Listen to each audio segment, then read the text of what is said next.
창세기 3장 1에서 6절 말씀입니다. 3장. 그런데 뱀은 여호와 하나님이 지으신 들짐승 중에 가장 강교하니라. 뱀이 여자에게 물어 이르되, 하나님이 참으로 너희에게 동산 모든 나무의 열매를 먹지 말라 하시더냐. 여자가 뱀에게 말하되, 동산나무의 열매를 우리가 먹을 수 있으나 동산 중앙에 있는 나무의 열매는 하나님의 말씀에 너희는 먹지도 말고 만지지도 말라. 너희가 죽을까 하노라 하셨느니라. 뱀이 여자에게 이르되, 너희가 결코 죽지 아니하리라. 너희가 그것을 먹는 날에는 너희 눈이 밝아져 하나님과 같이 되어 선악을 알 줄 하나님이 아심이니라. 여자가 그 나무를 본즉 먹음직도 하고 보암직도 하고 지혜롭게 할 만큼 탐스럽기도 한 나무인지라. 여자가 그 열매를 따먹고 자기와 함께 있는 남편에게도 주매 그도 먹은지라. 사랑하는 형제 여러분, 10월 18일 월요일 저녁 묵상에 오신 것을 환영합니다. 하나님께서 천지 창조를 하시고 에덴 동산을 따로 창설하시고 아담과 하와를 거기 살게 하셨습니다. 에덴 동산이 얼마나 풍요로운 곳인지는 2장에 나왔듯이 지구를 적시는 큰 강들이 에덴에서 흘러나왔다는 설명에서 알 수 있습니다. 그런데 에덴에 뱀이 있었습니다. 이 뱀의 정체를 요한계시록 12장 9절에서 말해줍니다. 큰 용이 내쫓기니 옛 뱀 곧 마귀라고도 하고 사탄이라고도 하며 온 천하를 꿰는 자라. 그가 땅으로 내쫓기니 그의 사자들도 그와 함께 내쫓기니라. 옛 뱀 곧 마귀라고 하죠. 그 뱀의 정체는 마귀 즉 사탄입니다. 에덴에서 첫 사람들을 속이기 위해 뱀을 통하여 접근한 것입니다. 사탄이란 대적자라는 뜻인데요. 하나님을 대적한 자라는 의미입니다. 사탄은 온 천하를 꿰는 자입니다. 온 천하를 꿰는 자. 유혹과 속임수가 마귀의 수단입니다. 마귀에게는 그의 사자들도 있습니다. 즉 마귀의 졸개인 귀신들이죠. 그의 사자들도 그와 함께 내쫓기니라. 그의 사자들. 그러고 보니 창세기의 천지 창조 과정에서는 없었던 마귀가 갑작스럽게 3장에 등장한 것이 매우 놀랍습니다. 도대체 마귀가 어떻게 생겨났을까요? 성경은 영적인 존재들의 창조에 관하여 설명하지 않습니다. 그런데 영적인 존재들은 분명히 있습니다. 성경에는 천사, 여호와의 사자, 영들, 생물들, 스랍, 그룹 이런 표현으로 영적 존재들이 나타납니다. 마귀와 귀신들도 나타납니다. 영적 존재들이 있는 것은 분명합니다. 그러나 그 외 사항은 우리가 알기 어렵습니다. 하나님은 우리에게 구원 계시의 책 성경을 주셨고 성경은 우리에게 구원과 복을 얻는 완전한 길을 제시합니다만 그 밖의 비밀들은 우리에게 가려져 있습니다. 천사와 마귀의 유래와 같은 것들은 우리가 알 수 없고 알 필요도 없습니다. 왜냐하면 우리에게 알려주시지 않는 부분은 하나님의 영역이고 하나님이 책임지시는 영역이기 때문입니다. 우리에게 알려주시는 부분은 우리가 알아야 하고 자손 대대로 가르쳐서 구원을 얻게 해야 하는 부분입니다. 우리에게 알게 하시는 부분만 다 알기에도 우리는 인생이 부족합니다. 그리고 우리에게 알게 하시는 부분만 알고 또한 자손 대대로 가르치기에도 여념이 없습니다. 근데 우리에게 알려주시지 않는 부분들은 하나님께서 알아서 하십니다. 이것을 신명기 29장 29절에서는 이렇게 말합니다. 감추어진 일은 우리 하나님 여호와께 속하였거니와 나타난 일은 영원히 우리와 우리 자손에게 속하였나니 이는 우리에게 이 율법의 모든 말씀을 행하게 하심이니라. 그래서 감추어진 일에 대해서는 여호와께 속하였으므로 그것은 알 바 아니고 나타난 일에 대해서는 우리와 우리 자손이 그것을 그 말씀을 배워서 행하고 지키도록 나타내신 일이십니다. 그래서 이 부분에 대한 것을 우리가 알고 지키면 될 것입니다. 하지만 그런데 우리가 중요한 건 이거죠. 우리와 우리 자손에게 속한 이 나타난 일에 대해서 이것을 우리에게 이 율법의 모든 말씀을 행하게 하시려고 나타내셨는데 그것조차 하지 못한다는 사실이 중요합니다. 마귀가 첫 사람들을 속여서 죄를 짓게 만들어서 인류의 운명에 심각한 어두움을 드리웠기 때문에 우리는 성경이 알게 하는 한 우리가 잘 알아야 되고 또 그것을 잘 지켜야 한다는 것을 알 수 있습니다. 그리고 또한 성경이 알게 하는 한에서는 마귀에 대해서도 알 것은 알아야 올바른 대응을 할 수 있겠죠. 그래서 구원과 관련된 부분이기 때문에 그렇습니다. 그래서 성경이 보여주는 힌트들을 모아서 파악한 결과를 간단히 말하면 영적인 존재들도 모두 하나님의 피조물인데요. 하나님이 마귀를 만드신 것이 아니라 원래는 천사였습니다. 본래 가장 존귀하게 창조된 천사장 중에 하나였는데 스스로 교만해져서 하나님보다 높아지려고 반역을 한 것이고 그래서 하나님 나라에서 쫓겨난 것입니다. 타락한 천사장이 바로 마귀, 사탄인 것입니다. 마귀의 운명은 영원한 불못에 들어가는 것이 결정되었습니다. 마태복음 25장 41절에는 또 왼편에 있는 자들에게 이르시되 저주를 받은 자들아 나를 떠나 마귀와 그 사자들을 위하여 예비된 영원한 불에 들어가라. 마귀와 그 사자들을 위하여 예비된 영원한 불. 그래서 마귀는 자기 운명이 멸망인 것을 알고 하나님을 더욱 공격하기 위하여 사람을 타락시키는 것입니다. 마귀는 회개가 불가능한 존재입니다. 그래서 계속 하나님을 대적합니다. 사람이 바로 하나님의 형상으로 지어졌기 때문에 사람을 공격합니다. 마귀의 공격 방법은 바로 거짓말입니다. 우리에게 거짓을 가르쳐주는 것은 바로 마귀입니다. 우리 마음에 나쁜 것이 떠오를 때 그것은 마귀가 떠올려주는 것입니다. 여러분 자신의 머리에 떠올랐다고 해서 여러분 생각이 아니라는 사실을 여러분 아시기 바랍니다. 중요한 것은 진실을 가리는 나쁜 것이 떠오를 때, 거짓이 떠오를 때 그것을 거부하고 마귀를 대적해야 하는데요.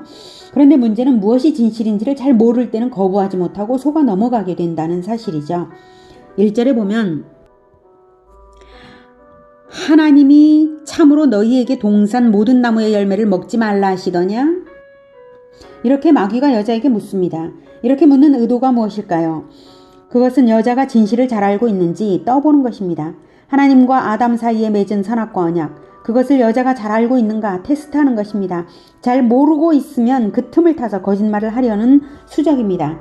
선악과 언약은 창세기 2장 17절에서 말한 것처럼 선악을 알게 하는 나무의 열매는 먹지 말라. 네가 먹는 날에는 반드시 죽으리라. 이것이죠. 이 언약은 하나님과 아담 사이에 맺어진 언약입니다. 여자가 태어나기 전에 맺어졌지만 여자는 아담 안에 있었으므로 아담은 여자를 포함한 모든 인류의 대표로서 하나님과 언약을 맺은 것입니다. 이것이 언약이라는 것은 바로 선악을 알게 하는 나무의 열매를 먹지 않으면 산다는 거죠. 먹으면 죽는다. 반드시 죽는다. 그러니까 먹지 않으면 산다. 하나님께 있어서 산다는 것은 영원한 생명을 뜻합니다. 그러므로 하나님의 말씀에 순종함으로 인하여서 영생이 보장된 그 언약을 주신 것입니다. 여자는 아담 안에 있었으므로 아담은 여자를 포함하는 모든 인류의 대표로서 하나님과 언약을 맺은 것입니다. 그러니 이 언약은 여자와도 맺은 하나님의 언약입니다. 아담은 대표이고 또 여자의 남편이므로 이 언약을 여자에게 아담이 알려줬을 것입니다. 그래서 여자도 들었습니다. 하지만 마귀는 간교하여서 틈을 찾아냅니다. 하나님의 말씀을 잘 모르는 틈새만 찾아내면 속일 수 있으리라고 생각해서 일부러 언약의 직접 체결자인 남자에게 묻지 않고 여자에게 물은 것이죠. 여자가 하나님의 언약의 말씀을 잘 알고 있었나요? 2, 3절을 보면 여자는 잘 모르고 있었습니다. 2절 여자가 뱀에게 말하되 동산나무의 열매를 우리가 먹을 수 있으나 동산 중앙에 있는 나무의 열매는 하나님의 말씀에 너희는 먹지도 말고 만지지도 말라 너희가 죽을까 하노라 하셨느니라 라고 여자가 말했죠. 하나님은 먹지 말라고만 하셨지 만지지도 말라고 하신 적이 없으시죠. 그리고 먹는 날에는 반드시 죽으리라고 하셨지 죽을 수도 있어 이렇게 애매하게 말씀하신 것이 아닙니다. 여자가 언약을 잘 모르고 있는 것이 나타났어요. 그러자 마귀는 기회를 놓치지 않고 거짓말을 합니다. 4절 뱀이 여자에게 이르되 너희가 결코 죽지 아니하리라. 너희가 그것을 먹는 날에는 너희 눈이 밝아져 하나님과 같이 되어 선악을 알 줄 하나님이 아심이니라. 마귀의 말은 완전히 거짓말입니다. 마귀에게 속아 범죄를 저지른 결과 생명이었던 인류는 영이 하나님으로부터 끊겨서 즉시 죽고 말았습니다. 하나님 말씀대로요. 그리고 육신도 즉사는 아니지만 반드시 죽게 되었습니다. 눈이 밝아지지도 않았습니다. 눈이 밝아졌다면 하나님을 더욱 볼 수 있어야 하는데 그렇지 못하고 오히려 하나님을 피했죠. 하나님의 마음과 정반대로 행동합니다. 하나님을 보지 못하는 것이죠. 수치심과 같은 엉뚱한 방향으로만 눈이 열렸을 뿐입니다. 그것은 눈이 어두워진 것입니다. 하나님과 같이 된다니 천부당만부당한 일입니다. 선악을 알게 된다는 것도 거짓말입니다. 선악에 대한 분별력을 오히려 잃었습니다. 마귀는 완전히 거짓말을 했습니다. 그런데 여자가 그 말에 속아 넘어갔습니다. 왜 속았을까요? 첫째, 언약을 잘 몰랐기 때문이다. 둘째, 하나님에 대한 신뢰가 적었기 때문이다. 셋째, 육신의 눈으로 보는 것에 이끌렸기 때문이다. 입니다. 첫째, 언약을 잘 몰랐기 때문. 이것이 무엇보다도 중요하죠. 여자는 언약을 잘 몰랐기 때문에 속아 넘어간 것입니다.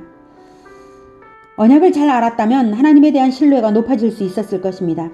언약을 잘 알았다면 육신의 눈에 보이는 것에 이끌려도 마음을 다스릴 근거를 잘 붙잡을 수 있었을 것입니다. 여자가 왜 언약을 잘 몰랐을까요? 남자가 정확히 알려주지 않았거나 정확히 알려줬어도 여자가 잘 듣지 않았거나 둘 중 하나일 것입니다. 분명한 것은 결과적으로 남자와 여자 둘 다 언약을 믿지 않고 오히려 마귀의 말을 믿은 것입니다. 그래서 결국 마귀의 거짓말에 속아서 인류의 운명은 멸망으로 떨어지게 된 것입니다. 하나님은 멸망으로 떨어진 우리를 불쌍히 여기셔서 새로운 언약을 주셔서 구원하십니다. 여러분은 언약을 잘 알고 계십니까? 언약을 잘 믿고 계십니까? 하나님의 언약이 무엇입니까? 성경에는 하나님의 언약이 여러 차례 나옵니다. 그 언약을 잘 알고 기억하며 확고하게 믿는 것이 우리의 힘이고 구원입니다. 그 언약들 중 4개의 성구를 확인해 보겠습니다. 마태복음 26장 28절. 마태복음 26장 28절 이것은 죄사함을 얻게 하려고 많은 사람을 위하여 흘리는 바 나의 피 곧 언약의 피니라. 예수님께서 십자가의 피로 우리와 언약을 세우셨습니다. 요한복음 13장 34절에는 새 계명을 너희에게 주노니 서로 사랑하라. 내가 너희를 사랑한 것 같이 너희도 서로 사랑하라. 라고 언약에 따른 계명을 주셨습니다. 마태복음 28장 18, 19, 20절에는 요한복음 15장 10절 먼저 할게요. 요한복음 15장 10절에는 내가 아버지의 계명을 지켜 그의 사랑 안에 거하는 것 같이 너희도 내 계명을 지키면 내 사랑 안에 거하리라 라고 계명을 지킬 때 사랑 안에 거하는 것이라고 하십니다. 다음 마태복음 28장 18, 19, 20절 예수께서 나와 말씀하여 이르시되 하늘과 땅의 모든 권세를 내게 주셨으니 그러므로 너희는 가서 모든 민족을 제자로 삼아 아버지와 아들과 성령의 이름으로 세례를 베풀고 내가 너희에게 분부한 모든 것을 가르쳐 지키게 하라. 볼지어다 내가 세상 끝날까지 너희와 항상 함께 있으리라 하시니라. 하나님의 아들의 언약의 피를 통하여 죄사함을 받은 우리는 하나님의 아들의 계명을 실천함으로써 하나님의 사랑받는 백성이 되었습니다. 언약의 말씀을 잊지 말고 잘 기억합시다. 마귀가 혹시 구원받은 것을 의심하는 마음을 줍니까? 언약의 말씀을 굳게 붙잡으십시오. 그리고 계명을 지키기 위하여 노력하십시오. 그리고 언약의 말씀을 굳게 붙잡으며 언제나 주님과 연합하십시오. 그것만이 승리의 절대 비결입니다. 이 언약의 말씀을 주장하며 마귀를 대적하여 승리하시기를 기원합니다. 기도하겠습니다. 하나님, 첫사람들이 하나님의 언약의 말씀을 집중하지 못하여서 정확하게 마음에 품지 못하여서 마귀에게 속았습니다. 하나님, 우리는 하나님의 언약을 분명히 알고 마귀에게 속지 않도록 주님 붙들어 주시옵소서. 언제나 하나님의 언약의 말씀을 우리 안에 늘 채워주시고 이뤄지지 않게 하여 주시옵소서. 그리고 오직 하나님의 말씀에 따라 인도함을 받으며 마귀의 거짓에 속지 않으며 그리고 세상에 우리의 시야를 가리는 것들이나 또한 우리를 현혹하는 것들에 넘어가지 않도록 주님 도와주시옵소서. 우리의 연약함을 불쌍히 여겨주시고 늘 우리를 성령으로 충만케 하여 주시기를 원합니다. 주님, 우리가 언약을 결코 배신하지 않고 끝까지 승리하는 자가 되게 주님 인도하여 주시옵소서. 예수님의 이름으로 기도드립니다. 아멘. 이어지는 시간은 개인 기도 시간입니다.